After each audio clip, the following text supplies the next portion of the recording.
I want to continue the conversation we're having, and I'm pretty sure our half hour's up anyway. Yep, perfect. Yeah, and I want to regroup your supplements and all that. Okay. But I want to have a conversation with you about what we just talked about, and I want to share it with the world. Because one of the things I'm very clear with is that there's a difference between price versus cost. And I'm going to look at this and introduce you all to my very dear friend, colleague, client, and mama. This is Kristen. And you might know her from our testimonial pages because she gave us a testimonial that we put on video many years ago. But we were reviewing her CRT today, and she's so amazing that she was willing to let me share this. And what we just discussed was cost versus price. So I'm just going to use myself for an example. So I fell 6 weeks ago, and I was told I unequivocally needed surgery, pins, needles, and screws. And I didn't even know it was broken for 17 days. But when 17 days later I saw the orthopedic surgeon, he said, oh, you absolutely need surgery. I just got my 4th x-ray today, just prior to seeing Kristen. I'm now able to bend my elbow. I never got surgery. It's been 4 weeks in some kind of structure, 2 weeks in a soft cast, 2 weeks in this brace. And he said, well, you absolutely avoided surgery. Everything looks great. Everything's in alignment. You can start to move it by 10 degrees at a time. A surgery would have cost $40,000 to $50,000 to my insurance company.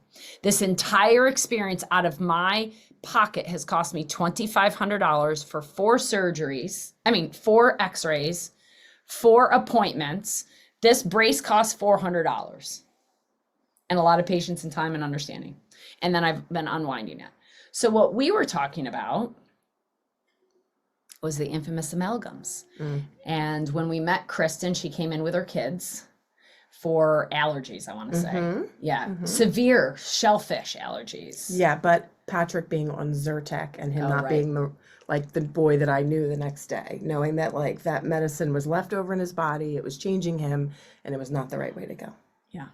So we started treating the kids first. Yeah, and Erin was because she had that reaction to a floating chlorinator in a friend's pool. Oh, I remember that. And her eye looked like Rocky. Yes. So that started, and then I was like, wait, if we can heal that naturally, then let's see Patrick. And that's how we started with Patrick. And this was 2006. We are recording this in 2024.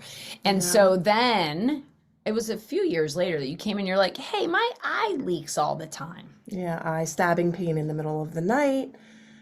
Bryn had ripped my epithelium when I was nursing her, startle reflex, and she hit that. Her youngest. Yep, and everything had healed, and the doctor's like, I don't understand. I'm like, what do you mean you don't understand? I'm waking up with stabbing pain, and my kids will recall, like, Mommy has to lay down now. I have to close my eyes because it's scratchy and painful. And then, and it led us to Ian developed, muscle response tested me, and he's like, I'm coming out with mercury. I'll never forget. And I went like this. And he's like, no, don't you do that. And then he said, you have mercury. And I'm like, it's my amalgam fillings. Yeah. I had 9 leaking amalgam fillings, and a non-biological dentist took them out saying, I don't think this is going to do anything. Right. And he did use dental dams and he used a little high power suction. He was being strong-armed by us to try this because this was 2009. We didn't have a biological dentist yet. We had a client that was a dental hygienist who knew him and convinced him to start to work with us. Yeah. And he took out my first 5, and I would have like the oozing, the pus that was almost like an infection from my eyes. Nobody could figure it out. And Ian said, trust, let's peel back the layers of the onion. So we had him do that. And after my first 5 were removed, he called me the next day and he said, how are you? And tell him what you said. When can we do the next 4? Because you've already started to heal me. Because your eye stopped leaking. Actually, I don't think he called you. I remember you called me from the parking lot. And you said, am I crazy? My eye has already stopped to leak. I said, yeah, Kristen, that sounds about right. It's crazy. And it was the trauma to the eye kind of triggered it, which in hindsight, right? Gratitude. What a blessing. If that had never happened.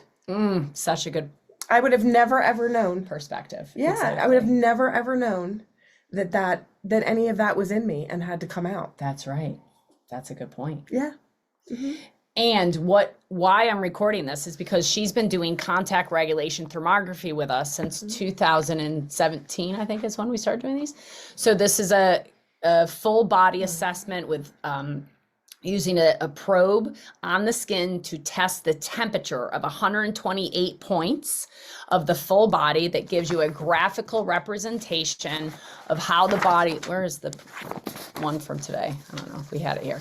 Showing you a graphical representation of how well the body's doing, like this, right? And it shows us, and then we can compare year to year to year. So Kristen did one in 17, 18, 19, 20, 21, 22, and now in 24. Yeah. And we were comparing them all. And I showed her and said, your story is like a book. And it shows me, you have to really understand this to understand the story that it's telling, because you can't just look at it black and white. And as we unraveled it, and she understands it, she's beginning to understand how to read this. I need a master class though. But she's starting to get it. And as I explained it all, and she could see in front of her, this is what she said. Frickin' Mercury. She said something else, but I'm gonna... Yeah.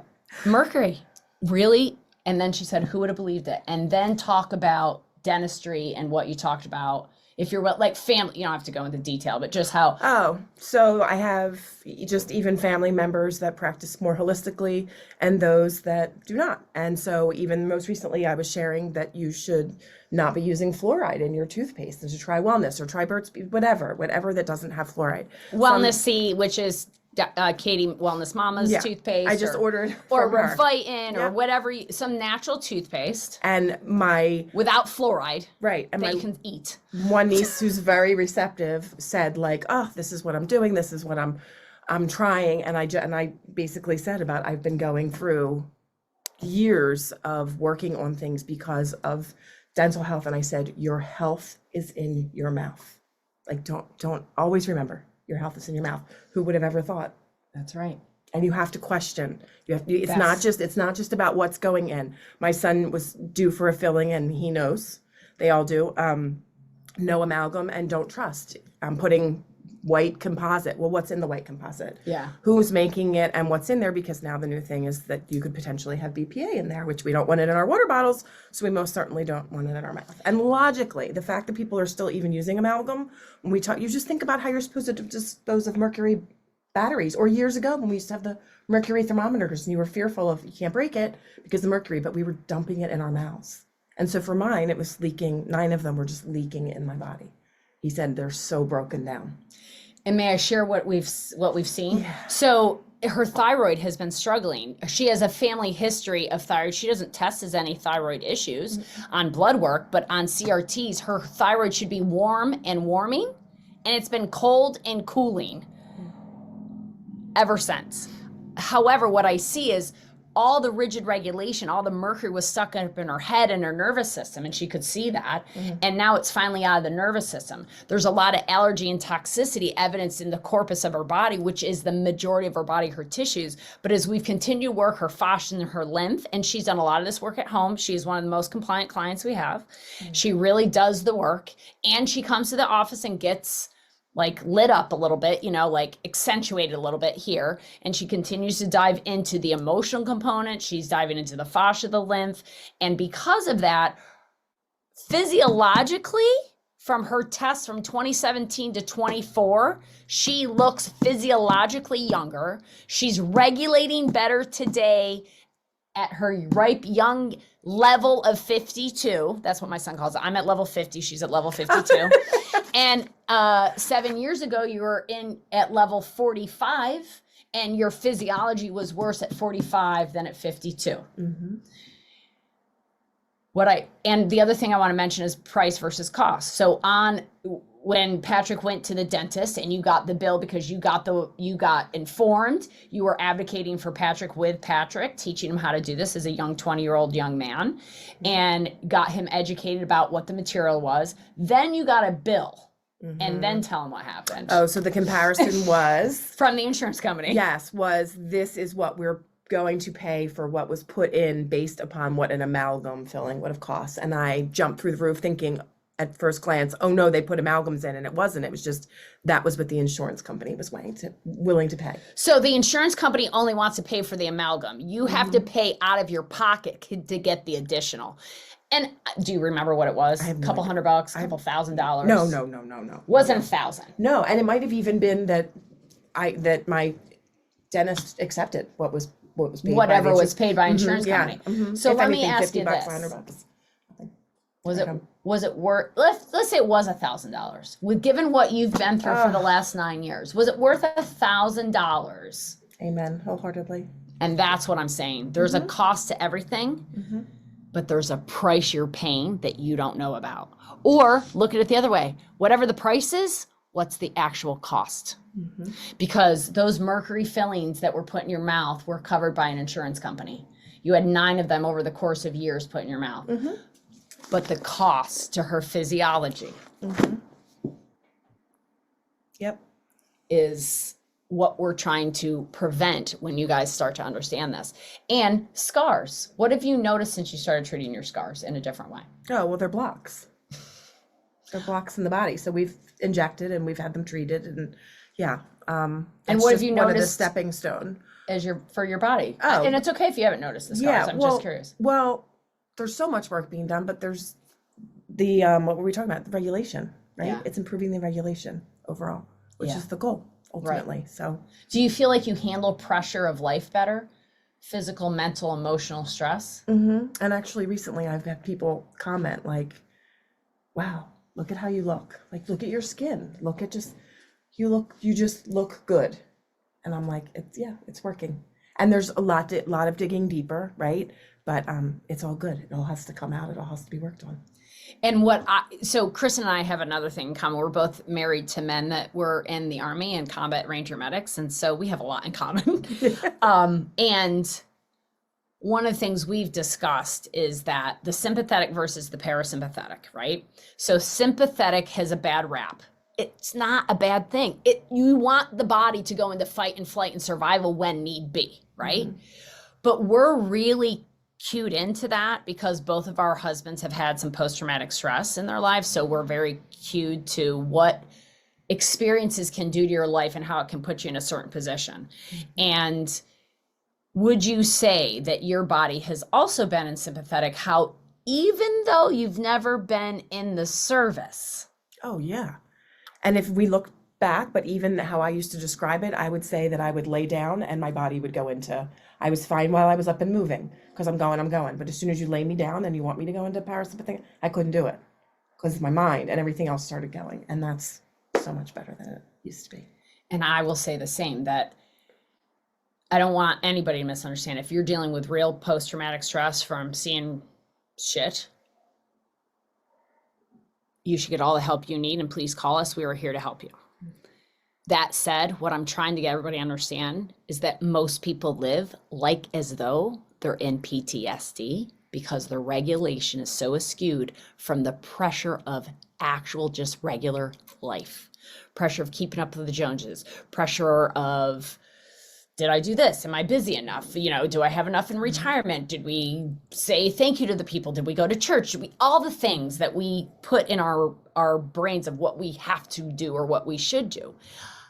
Breaking my left elbow 5-6 weeks ago put so much pressure on me in so many ways. And what I've become aware of in the last 6 weeks is how well I regulate. That no matter what pressure's up against me, my body's in the healing mode. I can stay relaxed and calm. I can stay very present. And yet I can still feel all the pain that I'm in. And I think what most people do is when they feel pain, emotionally, physically, or spiritually, they bury it. And then it surfaces at later times and becomes a real problem.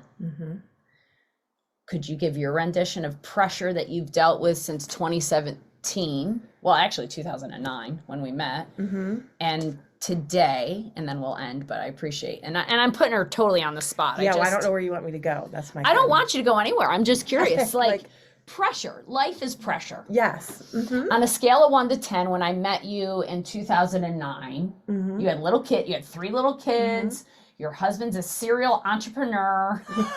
So true. That's what I call him. That's what I call him too. He loves to open and close businesses. He just likes to be busy all the time. What was your pressure like on a scale of 1 to 10 in your life? I think just constant at that time. You're just moving. You're not even thinking. You're not present. You're just doing. You're just doing. Energize the body. You're just doing. Okay. And now you have your youngest, well, all your children are adults, basically. They're all in college. The pressure on you today is what? Different set of it, but the tools, where my body is, the tools I've been given, the tools I've learned, you're just in a better place no matter what you're dealing with. I never would have said that Bryn's getting my eye I should be grateful for that. I would, it was slowing me down and I had to lay down. And now I look back on that with gratitude for, if that had never happened, where would I be right now? You just told me what I prevented, Right. what we prevented, and I focus on again and again, the body's innate ability. It's wisdom. We're just facilitating that, right? That's right. With everything that we do here. And it's a process. And I think a lot of times too, we live in an instant gratification, and it takes time and it takes work and it takes patience. Yeah.